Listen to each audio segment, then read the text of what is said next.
Chissà quale avvenimento o ricorrenza è stato festeggiato in piena notte al Lido Agrigentino di San Leone con i fuochi d'artificio.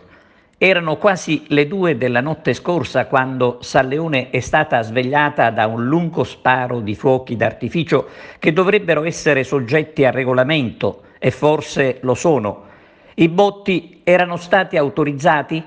Ricordiamo che sono scattate delle denunce per la processione di domenica ad Agrigento, realizzata in barba alle disposizioni.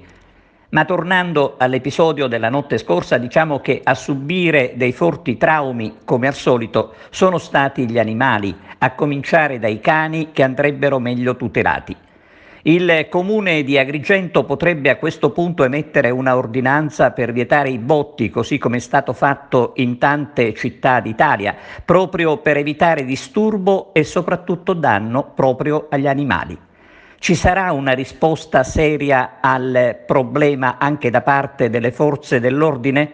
Staremo a vedere o continueremo a registrare attacchi alla legalità nell'assurda estate sanleonina.